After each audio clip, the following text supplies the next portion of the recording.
À 26 ans, il regardait autour de lui. Il voit qu'un tel s'est marié, un tel a une voiture, un tel vit chez lui, un tel voyage, etc. Alors que lui, il avait juste un salaire, beaucoup de pression et la sensation d'être déjà en retard sur sa propre vie. Aujourd'hui, beaucoup de jeunes ne prennent plus des décisions financières intelligentes. Ils prennent des décisions émotionnelles parce qu'ils veulent prouver qu'avant 30 ans, eux aussi ont réussi. Mais la vérité, la course à la réussite rapide est en train de ruiner beaucoup de gens. Parce que voici ce que cette pression produit. Tu dépenses pour montrer que ça va, alors que non. Tu entres dans un business flou pour avoir l'impression de progresser. Tu quittes un travail sans plan parce que tu veux passer au niveau supérieur. Tu investis dans n'importe quoi parce que tu as peur d'être le dernier. Et derrière tout ça, il y a une phrase toxique. À mon âge, je devrais déjà avoir ça ou ça. Mais dis-moi, tu devrais déjà avoir quoi? Selon qui? Selon quel calendrier? En fait, beaucoup de jeunes ne construisent plus leur vie. Ils essaient juste d'effacer leur honte. Mais ce que tu dois comprendre, c'est que la richesse déteste la panique. Quand tu construis sous pression, tu construis mal. Quand tu investis sous honte, tu choisis mal. Quand tu avances pour impressionner, tu avances sans fondation.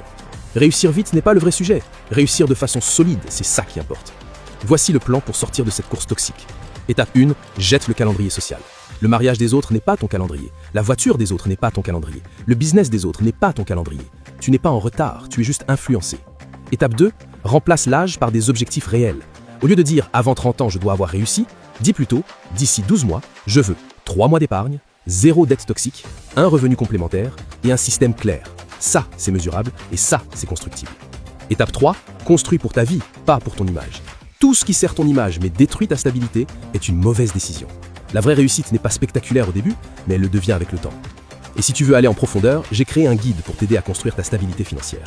Dedans, tu y trouveras de façon détaillée comment créer ton premier revenu passif avec peu de capital, comment épargner intelligemment pour ne plus disperser son argent, comment investir de façon sécurisée et durable, 11 outils et techniques pour cartographier ton argent, un produit digital clé en main pour t'aider à gagner le plus vite possible et bien plus encore.